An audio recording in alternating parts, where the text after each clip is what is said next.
I got to say, New Amsterdam Radio is brought to you part by Anchor FM. Have you ever thought about making your own podcast? You see, when I was trying to get this podcast off the ground, I had a lot of questions. How do I record an episode? How do I get my show into all the apps people like to listen? How do I make money from my podcast? And most importantly, I don't want to deal with cables and wires and all those things. You see, the answer to every single one of these questions is pretty simple. Anchor. Anchor is the one-stop shop for recording, hosting, and distributing your podcast. And best of all, it's 100% free and ridiculously easy to use. And you can use your phone, which is pretty awesome. Now, Anchor can match you with great sponsors who want to advertise on your podcast. That means you can get paid to podcast right away. In fact, that's what I'm doing right now by reading this ad.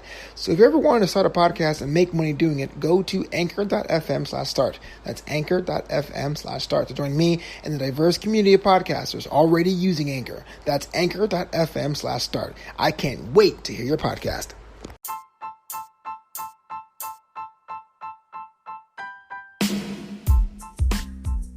Welcome, citizen, to a brand new episode of New Amsterdam Radio. I am Flobo Boys, as always, and this show is where we sit and chat with people, movers and shakers in the know, and find out how they do what they do, why they do what they do, and when do they do what they do. This episode and all the other episodes of the New Amsterdam Radio family is available for streaming at newamsterdam.com. And of course, wherever you're streaming this podcast right now. So that's Spotify, that's Apple Music, that's Google Podcasts, Spreaker, Stitcher, Deezer, and YouTube. I am okay on my ends. I have some creative projects I've been trying to work on.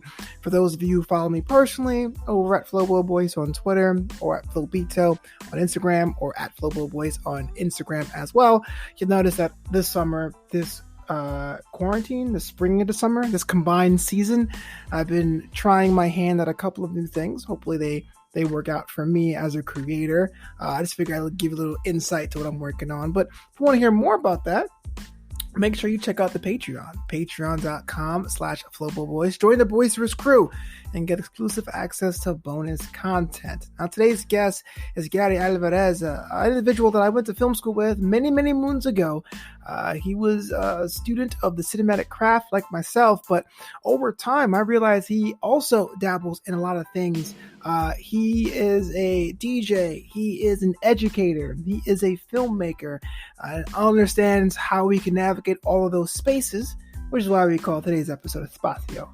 This interview, I'll be honest with you, I wrestled with a lot because, on this radio show, we try to keep the podcast short because I want you to listen to an episode on your break from work or while you're walking the dog so you can get back to what you want to do. I don't really do long episodes, but I had a trouble to figure out what would be the best parts. And I urge you, if you're just on the fence considering about becoming a member of the Boisterous crew over at patreon.com/FloboBoys, please do it this week because Gary brings a lot of knowledge, a lot of experiences into his life, and how he somehow weaves that into his own journey. Just amazing to listen to, amazing to be a part of. But without further ado, let's get to it.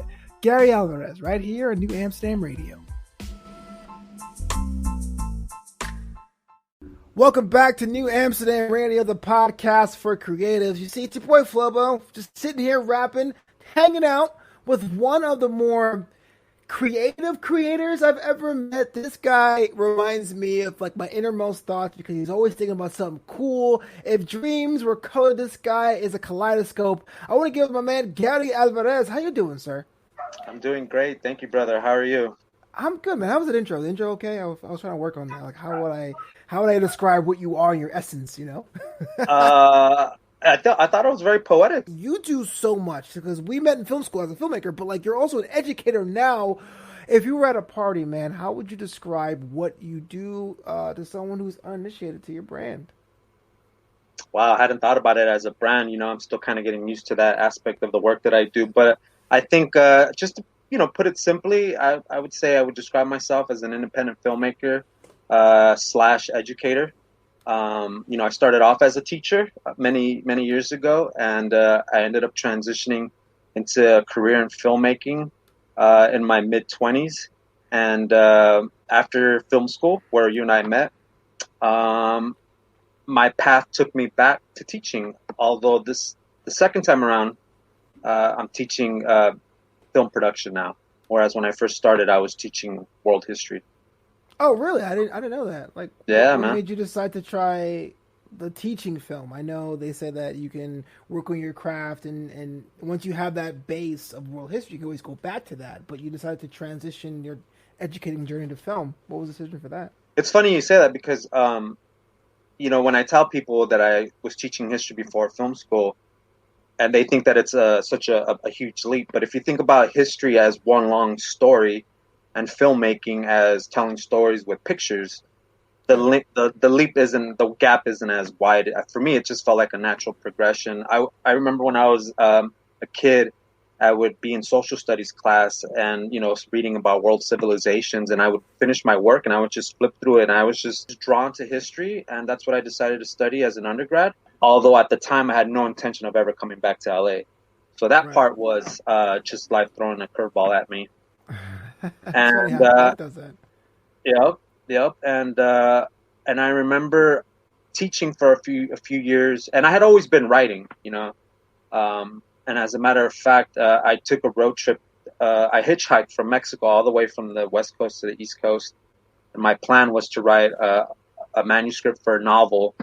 And when I came back from this trip, I remember having this conversation with a filmmaker friend of mine, and he's like, "This is a very cinematic story. You should turn this into a screenplay." And I had never written a screenplay before. So Yeah. I took a screenwriting class at Long Beach City, and I really dug it. And then I realized, well, what if nobody wants to direct my screenplay? I got to learn how to direct it myself. So I took a production class. I really dug it. That is a cool story as it is, but you had me sold at hitchhiking across Mexico. Was that like the intent? Where you're like, I'm gonna go on this journey and define the story and find myself, or just like something happened that just related to you to do that? Because that seems to be the spark that cascaded to everything else. Yeah, man, two things happened. I read Jack Kerouac's On the Road in my early 20s. Mm-hmm. And to this day, that book remains one of the most influential and inspiring pieces of literature that I've read. Uh, so I read that. And the other thing, too, is much like in On the Road, if you read it or if your listeners haven't read it, the book starts with Jack experiencing a loss in his family. And strangely, I experienced that too. My dad had passed away in 2002, a few months after I graduated from Cal. And, I felt like I just needed to get the fuck out of here. I needed to get out of LA, and that seemed like the logical thing to do, is just hit the road, Yeah. and see what happens. I really did. It was a one-way ticket. Actually, I didn't even have a ticket. It was just a one-way trip. I had no intention of coming back. It's not that I was opposed to it. If I came back, cool. If I didn't, it was all the same to me at that point. Yeah. And the original plan, actually, because I did kind of brainstorm it a little bit, my original plan, so at the time I was driving a 2001 new Beetle, which looked like little spaceships to me, and so I used to call it the Pod, and the plan was to drive the Pod to its birthplace. At that time, they weren't being made in Germany anymore. They were made in the city of Puebla in Mexico. That didn't happen. Needless to say, I managed to drive all the way down to Ensenada. It's not even close to Puebla. Yeah, no, it's not even on the mainland, man. What the- And then, so what ended up happening was my partner at the time, I told her to, take the car back to Long Beach, where I was staying at the time. And then I resorted. I didn't really have a plan B. I'm like, fuck, I just know that I needed to get there. And fortunately, I had saved up some cash to make this trip. And so from there, I hitchhiked all the way down to Baja, to Land's End. And then from Baja, I took a ferry over to the mainland. And my folks are from Mexico, and my mom at the time was living in the state of Nayarit. And so she met me in Mazatlan. And then from there, I stayed with my mom for a couple of days just to spend some quality time with my mama, because I love her very much. And then from there, it was just on, like, well, I ended up going to Tequila and going to the whole, like, the town, the pueblo, and hitting up the distilleries. And I had made friends when I was an undergrad at Cal. I did the education abroad program, and I studied in Mexico City in 2000. And so I had some peeps already in Mexico City that gave me a couch to crash on. And so when I got to Mexico City, reunited with them, and we had a blast. And then I was doing some research. At that point, that was going to be the end of it. I was like, oh, I guess this is it. And then I was doing some research. And at the time, I don't know if you remember internet cafes, man. Yeah, I do. I studied abroad in Central America. That's all the rage. Yeah, man. So I went to an internet cafe. I was just checking my email. And then I saw that there was going to be this a music festival in Cancun. And Shaka Khan was headlining. Whoa. Featuring Poncho Sanchez and my friends Los Amigos Invisibles. And I'm like, this is a sign, man. Like, I got to keep going, Yeah. So I emailed my partner at the time, and I'm like, hey, there's this festival going on in Cancun. Meet me in Mexico City. She had a family living in Mexico City, and let's go to this festival in Cancun. It was like I wouldn't say it was like Coachella, because it was only like I think a 1-day event. But if you can imagine, we get there and they built a stage on the sand, and my friends Los Amigos came on, and Poncho Sanchez came on, and then Shaka Khan came on, and it was just amazing, dude. It was one of those things, that once in a lifetime kind of thing. And so we made it to Cancun. At that point, I had a partner along the journey, and I had always seen, when I was studying abroad, I had always wanted to check out these Mayan ruins in a place called Tulum. Have you ever been? No, I haven't been to Mexico. Well, Ensenada, but that doesn't really count. I haven't been to the mainland. Yeah, no, Ensenada counts, man. That's a cool place. Most people dismiss TJ because there's so many tourists, but hey, man, south of the border, it's real, brother. Yeah, it's real. I can imagine. A part of it was hitchhiked. A part of it was on bus. A part of it was walking. There's at one point when I was coming into Mexico City, the bus driver made me, he snuck me into the, so underneath the bus, if you've ever taken the Grey Dog, there's on long trips, there's the luggage compartment, and then next to it is another compartment where for long drives, the second driver will sleep. Oh. And he snuck me in there, man. That was a crazy trip, man. I'm riding underneath the bus as I'm cruising into Mexico City, underneath the bus. That is cool, actually. I want to see that movie.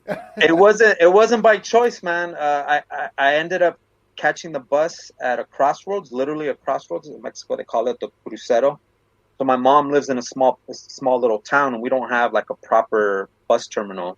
So you have to take a taxi to the highway, and at this highway you have the crossroads going north and south.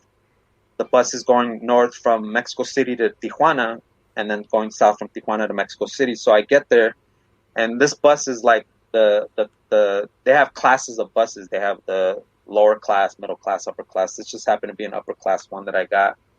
I gave the bus driver the equivalent of $50, and I'm stoked because I got my own seat. It's nice and air conditioned. They got a TV. I wake up in the morning because it's an overnight trip. It's about a 15-hour bus ride, and we stop to get breakfast. And when we get back on the bus, he's letting everybody get on the bus. And then when it's my turn to get on, he stops me and he's like, "Tú no, not you," And I'm like, "What?" He's like, he opens that compartment that I mentioned, and he's like, "Métete, get in." Yeah. And I look at him and I'm like, "What? Like, I ain't going in there." I look inside. Yeah. And there's like this twin mattress that's all like dirty, like soiled, and like a sarape.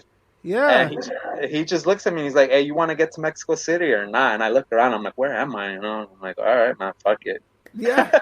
Wow. So I get in, and it had, I don't know if when you were traveling down south, but there's these comic books in Mexico and in South America that are they're pocket size, and a lot of times they show explicit content, like sex and stuff. And so there's like a stack of those in there. It's like basically the equivalent of comic book porn. Yeah, you're like basically in a dorm room on wheels. That's what you are. Yeah, it was. That's a good way of describing it. But I saw you spin a couple times on your show, Persistence of Sound, of which I wasn't a guest on. But I want you to describe this to people because I try to do this to others, and it just blows their mind. And that here, like smack dab in Boyle Heights, right?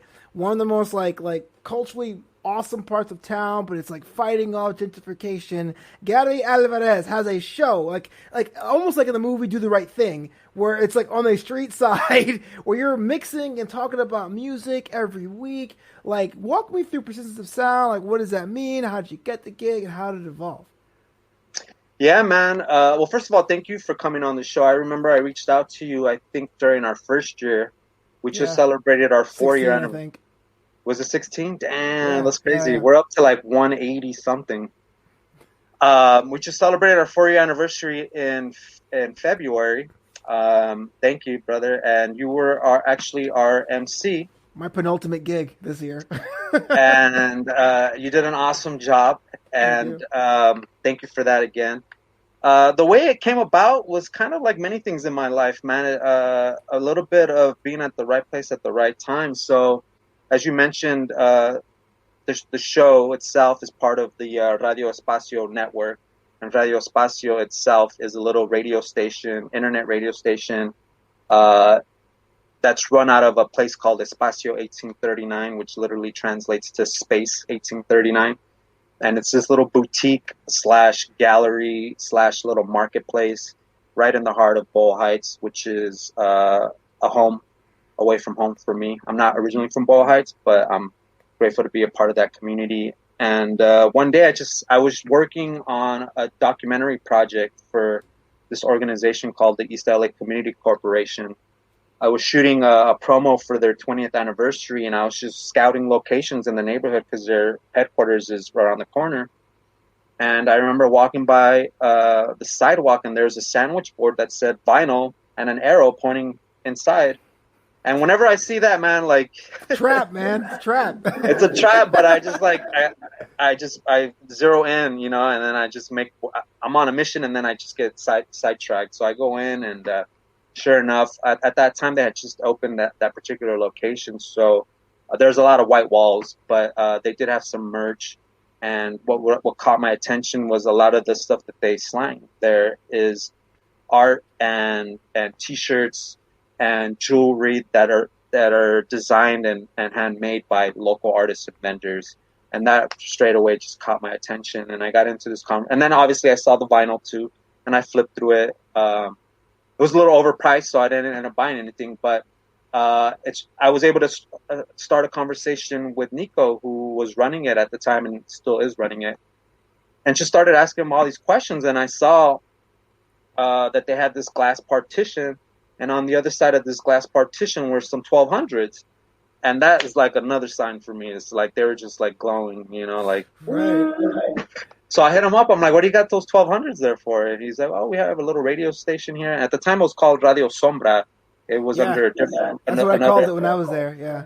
Yeah, it was under a different leadership at the time. That was run by another person who was a part of that collective. And I asked him, I'm like, hey man, like this is really cool, you know, like how do I get involved? And he's like, well, you know, come by one of these days when we're having like an open mic, and I'll introduce you to Marco, who runs the radio station, and we'll see what happens, you know. Flash forward, nothing came of it. I went about, finished my little project for the community corporation, and one day I get invited to an open mic there, and I hit up Nico again, and he didn't remember me. I'm one of those guys that's like totally forgettable. Like, what? He's like, who are you again? And I'm like, we met a couple weeks ago. I was here. Totally he's like, forgettable. Well, he didn't remember, man. Yeah. So, anyways, long story short, he's like, well, you should talk to Marco. He's never here, but he's outside smoking a cigarette. Go hit him up. So I hit up Marco. I introduced myself, you know, and he kind of gives me this look like, who's this white boy? And I'm like, I ain't no white boy, you know, I'm a Chicano from Bell. So let's get that straightened out. And I told him that I wanted to spin some records. And he told me, why don't you come by next Wednesday, bring your records, and I'll show you how to use the gear, and you can have your own show. And I was like, what? This is too easy, too good to be true. Right. So I show up next Wednesday with my crate of vinyl, and the look on his face is like, ah, Oh, like, he's actually showed up. Yeah. yeah. I called his bluff. He didn't think I was gonna show. Yeah. But I got to say, Marco was a man of his word, and he showed me how to use the gear. I had been spinning at that point since 2000, and this is in 2016, so over a decade. But I had never used a soundboard. I had never talked to a mic. I'm super shy, and so all of these things are new to me. And he showed me how to use the gear. An hour later, I had my very first show, and I did it for about 4 weeks just by myself, spinning records for 2 hours. At the time, it was a noon show, and then I realized, fuck, like I don't know how long. I don't have enough records to. I don't know how long this show is gonna go, but I'm gonna run out of records eventually. Yeah. So then I had this bright idea, and I'm like, what if I have like a guest DJ segment where like all my friends, because all my friends are like creative people in one way or another, and a lot of them are musicians. And I had this flashback to when we were kids in the '90s, growing up, and we were just so excited when new music would come out. We'd go to Middle Earth Records, and we would get like the British import of like the new Oasis single or the Stone Roses, whatever it may be. And it was just an exciting time for new music and saving all your lunch money and going to spend it on records, And I miss that, because we're in our 30s now. Nobody really has the time to hang out and listen to a whole record all day, Right. But then I thought, well, instead of doing that, like, why don't I have this guest DJ segment and have my friends come here for an hour and we can spin records and just talk about the projects that they're working on, And I decided to call the show Patched In, and that I took actually from my experience at Chapman, patching in XLRs or Stingers or whatever, and I just thought it sounded like a cool name for the guest DJ segment. And so week 5 was my first guest, my friend Steve Mungaro, who I've known since the mid-90s, partying in Southgate. He's a bass player, musician, and a producer. And I totally forgot that you were volume, what did you say, 16? I think I'm in a 20 somewhere. I'm actually looking it up now. Yeah, because it was very. Cause I remember what it was because I had my last day job where they made me dress up. I had to leave that job early to make your show on time, and so I remember showing up there with like my button-down shirt and my khakis, being like, "Oh, I don't fit in here at all. What am I doing?" You were looking sharp, man. Very professional. I do remember. Persistence of Sound, Volume 27. That is the official number on it. Yeah, man. So at that point, I had only been doing it for 27 weeks, which is what I'm not really good at math. 5 months, maybe 4 or 5. Yeah, man. So I was really new. Like I said, the whole radio show was a new concept. I had never done anything like that. It took me a while to kind of find my groove. I didn't want to copy what other people were doing. And most importantly, I wanted to spin music that I like and that I listen to because, this is before I had Sirius Radio. And so I was still listening to terrestrial. And the terrestrial radio of the mid-2015s just wasn't what it was when I was growing up in the 90s in LA. And it was very frustrating to listen to the music that I was listening to on the radio. So that gave birth to the show itself, and just having the opportunity to hang out with friends and spin records and catch up with them, because a lot of times I don't get to see them. And I know we're running a little low on time, but I want to talk about one thing that we do have in common also on top of that, and this is why I picked up the phone or messaged you about it. I see you working on a graphic novel. What? That is awesome. Can you put me onto this? Please. Well, let me take a step back. It's not being developed as a graphic novel, although now that I have the concept art for Brown Falcon, I'm open to developing as a graphic novel for a couple of reasons, and I'll explain a little bit further down the line. But I have this series that I'm developing, a Latinx superhero called Brown Falcon, and when I conceived of it a couple of years ago, this is pre-Black Panther. Before Black Panther had come out, I imagined it as a live action series. And so my idea was to develop this character who is a Navy SEAL vet who's toured the Middle East, hundreds of missions. He was actually training he's a helicopter pilot. He was training for the mission to assassinate Osama bin Laden. The mission before that, he gets injured and he gets taken off SEAL Team 6, which is the team that smoked bin Laden. And he comes back and he sees what's going on in his community with the ICE raids and the police killings. And he ends up getting involved and steps up and steps into this role as Brown Falcon to conceal his identity. And so that's kind of how I imagined it at the time. It's kind of morphed over time. It's set in Long Beach because I love Long Beach. It's my adopted home, and I think it's very cinematic. And I feel like of all the neighborhoods in LA, it's still relatively unknown, which I kind of appreciate. And I don't want to burn it out because I don't want all the transplants to end up in Long Beach and turn it into Santa Monica. Fair enough. No disrespect to you, brother. I don't. I live in Culver City, so it's fine. Well, that's right down the street from where I'm at. Yeah, I live in Palm Side. Yeah. Okay, cool. I'm over by Pan's Diner. Oh, okay. Yeah, we're close. Yeah, super close. But also, Long Beach is very cinematic. You know, you got the Long Beach on the skyline, you got the ocean, and it's just a really cool place, and it's got its own vibe. So I wrote a pilot for it, and I've been pitching it around town to anybody who's willing to listen. And I finally got around. I had a friend of mine do some storyboards for one of the major scenes in the pilot, where he throws a cop off the Villa Rivera building, which at the time was the highest building in Long Beach. Doesn't kill the cop, but he throws him off the roof to teach him a lesson for all you cops out there. How to get your bones broken. Yeah, exactly. And then recently I finally had some extra funds to invest in the suit design. And so I reached out to a fellow Chapman, an undergrad, who's an animator. I saw him post some stuff on Instagram and I liked his work, and I reached out to him and I'm like, hey, have you ever done, concept art for a character before? And he's like, no, but I'm down.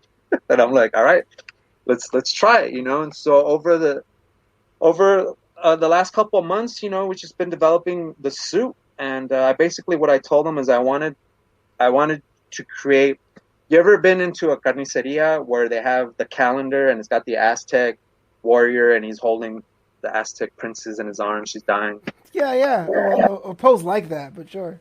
Right, and I'm sure if you haven't seen the calendar, you've seen it on a lowrider somewhere, right?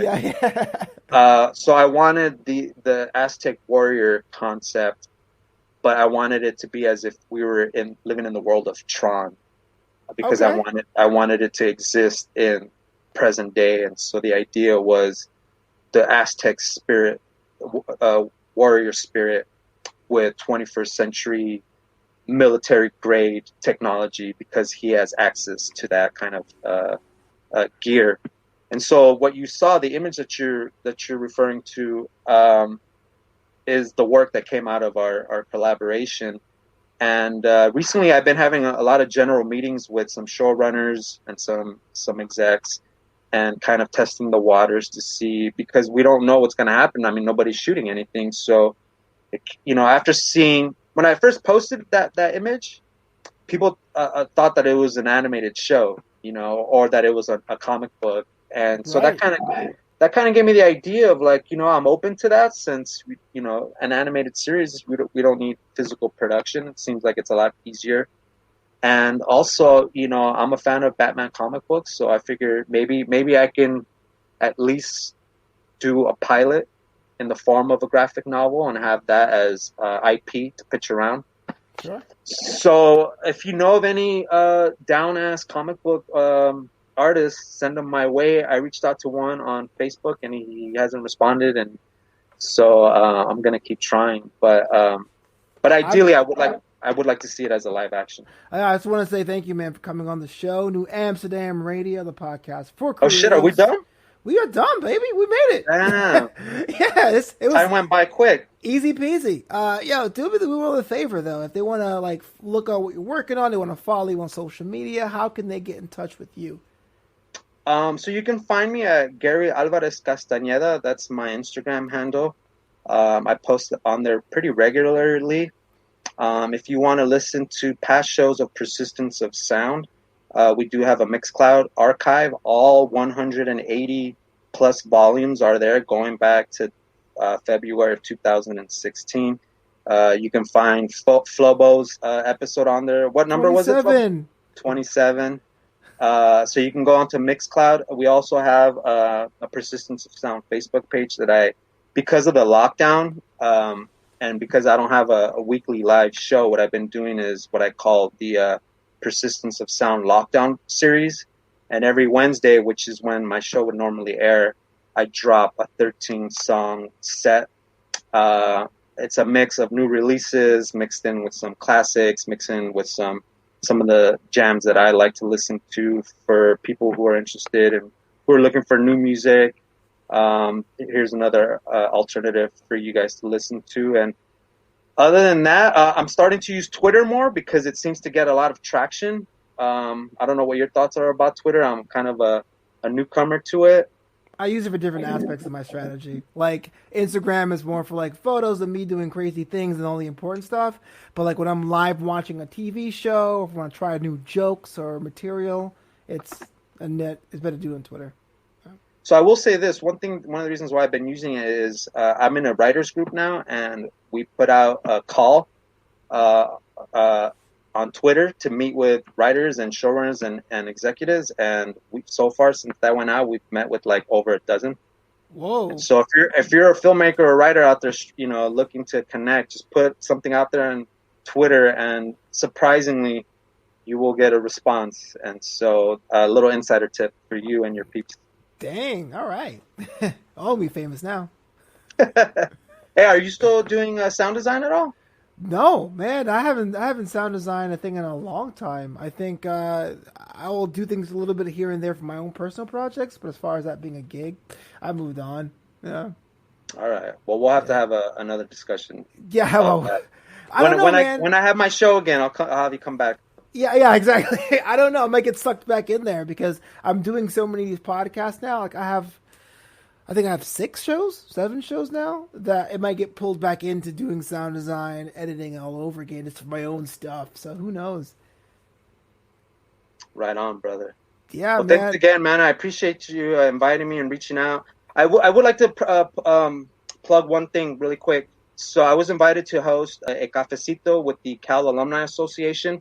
It's next Thursday, I think at 7 p.m. I'll send you the link if you could share through your network. And it's basically me doing what I just did, but for Cal freshmen, incoming freshmen, and current students, and just sharing about my experience as a Cal student, and hopefully sharing some experience, strength, and hope with the next generation.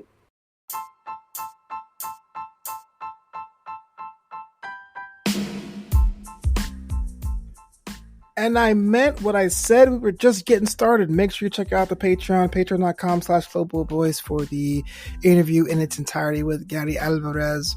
As for me, I got to go back to my own content calendar, my own strategy to figure out what other spaces I can operate in. And it's always fun to do that. Always fun to take stock of what you're working on, take stock of what you can improve and how you can shift things and open your mind up to be a member on this journey that we call life. And that's something I'm going to take today with my conversation with Gary, that sometimes, you may have the tools, you may have the education, you may have the experiences, but open yourself up to saying, okay, I'll check it out. Can be a game changer. This is New Amsterdam Radio. I'm Flobo Boys. I'll see you next time right here. And in the meantime, the city is yours.